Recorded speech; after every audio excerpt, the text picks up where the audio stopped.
반갑습니다. 타임 레버리지.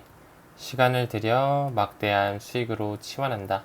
이제 상반기가 얼마 남지 않았습니다. 6월이 마무리가 되면 이제 새로운 달, 또 7월 3분기가 시작이 되고요. 크게 봤을 때는 6월 전으로 상반기, 이제 하반기가 시작이 되네요. 굉장히 중요한 하나의 터닝 포인트가 될 거라고 생각을 하고 있고, 방송을 찍는 현재 시간으로 비트코인 가격은 4천만 원 초반대 보여주고 있고요. 리플 가격도 뭐 큰 상승이나 하락 없이 뭐 그냥 횡보하는 느낌으로 가고 있습니다. 넘어가서 라이트코인도 잠깐 보고 가게 되면 반감기가 36일 정도 남아있고, 저는 개인적으로 7월 시작하면서 7월 초중순, 7월 한 15일 전후로 해가지고 조금의 큰 상승이 한번 오지 않을까라는 개인적인 추측하고 있고요. 현재 가격은 아직까지도 역시나 라이트코인도 좀 눌림목 주면서 85달러 유지하고 있네요.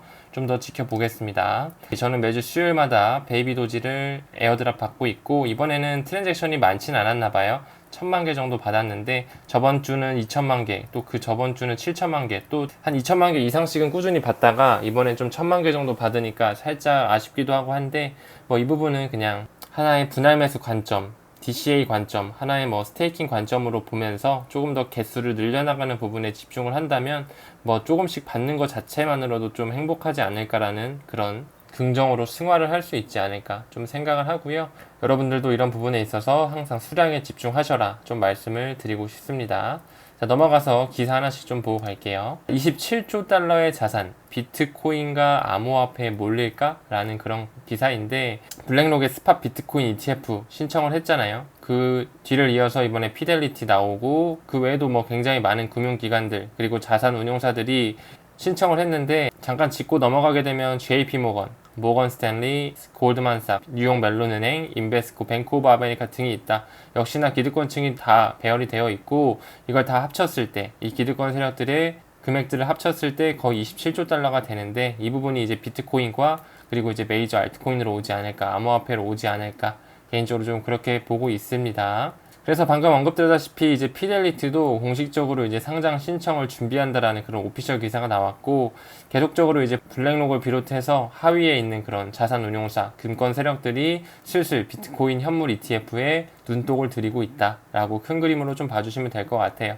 그렇기 때문에 비트코인 도미넌스가 계속적으로 조금씩 올라가고 있죠. 왜냐면 현물 ETF를 승인을 하려면 자산 운용사라든지 그 금권 세력들, 금융사에서 이 현물 BTC를 어느 정도 보유를 하고 있어야지만 ETF 인덱스를 낼 수가 있기 때문에 비트코인으로 어느 정도 자금이 쏠릴 수가 있어요. 그렇기 때문에 지금 도미넌스가 오르면서 가격이 펌핑이 나오고 있는데, 이 부분은 시간이 지나면 알트코인으로 전이가 된다. 그렇기 때문에 우리가 굉장히 3분기는 더더욱 지켜봐야 되고, 리플의 소송이라든지 러시아 우크라이나 전쟁의 종전, 이런 부분을 한눈에 볼 수 있는 제도권 수용의 하나의 시점이 될 것이다 라고 좀 말씀드릴 수 있을 것 같아요. 아직 현물 ETF는 승인이 되지 않았지만 미국의 첫 레버리지, 이 2배 레버리지 암호화폐 ETF가 나왔거든요. 기대를 저버리지 않고 출시 15분 만에 50만 달러가 거래되면서 굉장히 큰 파급 효과를 냈다라는 부분이거든요.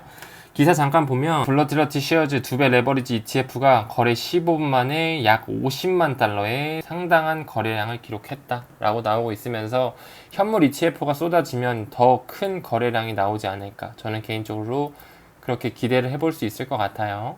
리플 소식 잠깐 좀 들고 가게 되면 에도 파리나 분의 트위터고요. 이번에는 이 도이치뱅크의 보고서에 XRP, 리플, 그리고 엑스래피드, ODL이죠. 이런 부분이 계속적으로 언급이 되면서 역시나 판을 깔아놨다라는 부분이죠. 이 부분은 사실 이 BIS와 그리고 IMF 이런 기득권 오브 기득권 세력에서 이미 나오기 때문에, 사실 도이치뱅크에서 나온 거는 그리 놀랍지 않은 사실이라고 여러분들도 미루어 볼 수 있을 거예요. 그렇기 때문에 이미 스위프트 2.0 그 부분에 있어서 이미 그물망을 다 쳐놨고, CBDC의 세상에서 리플과 어떤 연관이 있냐, CBDC를 구현하는 데 있어서 리플의 플랫폼을 쓰고 리플의 기술력, 이 DLT 분산 원장 기술을 쓰기 때문에 리플은 우리가 무조건적으로 포트에 가져가야 된다라고 말씀을 드리는 겁니다. 다음 보게 되면 하나의 재미난 트위터가 있어서 가져와 봤어요. 이 트윗의 제목은 The Future of Money, 바로 XRP다 라는 부분인데요. 옛날에는 이제 이런 동전이나 종이화폐를 썼다면 문명이 조금 발전해서, 지금은 뭐죠? 지금은 현금 거의 안 쓰죠? 신용카드나 어떤 체크카드, 그런 페이 시스템으로 결제를 하죠. 시간이 더 지나면 블록체인 세상으로 가서 디지털 세상으로 가면 어떻게 된다? 우리는 이제 XRP, 그냥 우리는 몸에 지니고 다닐 수 있다. 이미 이제 칩이 사람의 몸에도 들어가잖아요. 그런 부분에서 그냥 월렛이에요, 사람이. 그러면서 우리는 이제 딱히 지갑을 가지고 다닐 필요가 없다. 그냥 핸드폰 하나로 원큐에 모든 게 다 해결이 된다. 이런 부분으로 생각의 확장을 해볼 수 있을 것 같습니다.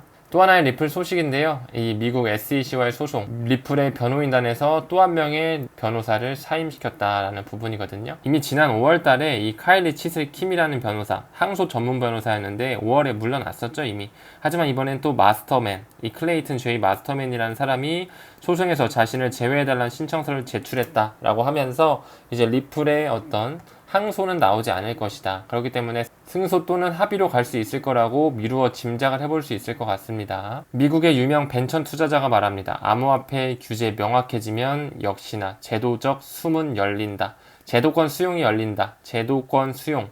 하나의 원년이 되는 해가 될 것이다. 2023년 무엇보다도 3분기, 4분기를 지켜봐야 되고 많은 시그널들이 포착이 돼 있다라고 말씀을 드렸습니다. 비트코인의 현물 ETF 승인뿐만 아니라 굉장히 다양한 시그널들이 포착이 되거든요.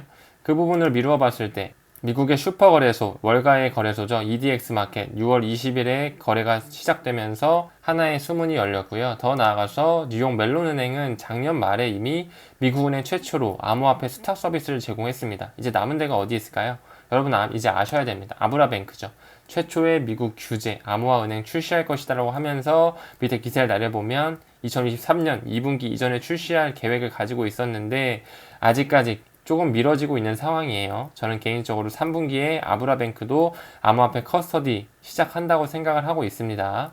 아브라뱅크는 여러분도 잘 아시다시피 골드만삭스 출신의 빌 바르하이드가 이끌고 있고 이 DCG, 디지털 커런시 그룹과의 어느 정도 지분 관계도 가지고 있다. 그 위에 지금 아브라뱅크를 투자하는 관계사를 보게 되면 인도의 타타, 아보 리얼티 스트리트, 그리고 RRA 벤처, 아메리칸 익스프레스 해가지고 다 자금의 형태를 살펴보면 유대 자금이 굉장히 가득히 껴 있습니다. 블랙록, 뱅가드, 스테이트 스트릿의 자본이 다 껴있고 이런 부분에 있어서 아브라뱅크 그리고 더 나아가서 어디죠? 이제 나스닥도 곧 공개가 될 것이다. 아브라뱅크 뿐만 아니라 나스닥도 2분기 내에 출시한다고 했지만 제가 봤을 때 3분기로 밀리면서 3분기에 굉장히 큰 문호가 개방이 될 것이다 라고 우리는 예측해 볼 수 있을 겁니다. 뿐만 아니라 싱가포르 통화청 디지털 자산 네트워크 설계 프레임워크를 제안했다라는 부분에 있어서 이 싱가포르의 금융감독청이 디지털 자산, 이 토큰화된 실물 자산, 그리고 금융 자산을 개방적이고 상호 운용 가능한 네트워크를 설계하기 위해 이 프레임워크를 제안하는 보고서를 출시했다라고 나오고 있죠.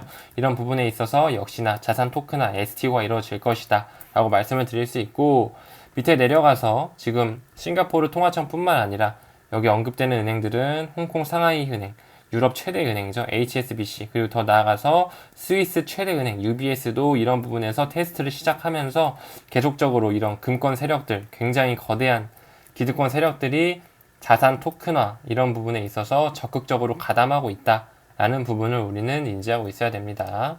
그렇게 이제 시간이 지나서 이렇게 지금 마스터카드에서 나오는 암호화폐 카드로 이제 결제할 수 있는 세상 이제 한국에서도 곧 열릴 것이다. 개인적으로 그렇게 보고 있습니다. 커피를 암호화폐로 사먹는 그 시대가 이제 머지 않았다 라고 말씀을 드릴 수 있죠.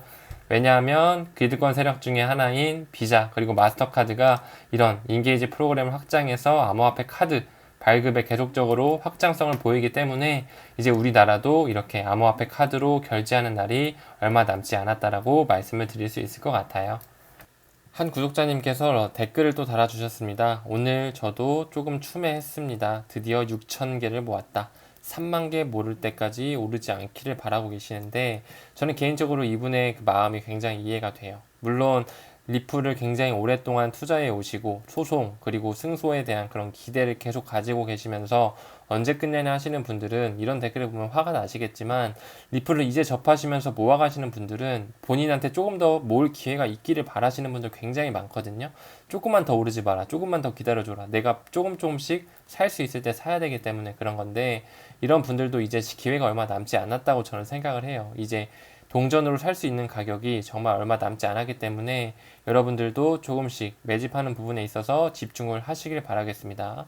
그래서 저도 3만 개 매집을 응원한다 말씀드렸는데 여러분들도 본인만의 개수를 선택을 해주셔야 돼요. 리플 뿐만 아니라 비트코인 뭐 1개, 2개 이런 식으로 해서 리플 뭐 10,000개, 10만 개 아니면 이더리움 10개, 20개 등등 해가지고 본인이 생각하는 토큰을 설정하신 다음에 일주일에 한 번이든 뭐 한 달에 한 번이든 금액 단위 본인이 월급 받는 부분에 맞춰서 그 포션에 맞춰서 본인의 레인지에 맞게 들어가시면 되고, 개수 굉장히 중요합니다. 일주일에 100개 사셔도 되고 월에 0.1개씩 사셔가지고 본인의 어떤 최종 목표의 개수가 몇 개인지, 저는 현재 리플 10만 개를 위해 달려가고 있는데 여러분들도 이런 부분에 있어서 본인의 개수를 딱 정하세요. 정하시고 하나 더 플러스로 말씀드리고 싶은 건 리플만 하나만 보지 마시고 비트, 뭐 이더, 리플 뿐만 아니라 뭐 도지라든지 에이다 이런 코인들을 조금 더 분산화를 시켜가지고 여러분들의 어떤 멘탈적인 부분을 조금 관리하시면서 포트를 꾸려 나가시는 걸 좀 추천을 드립니다.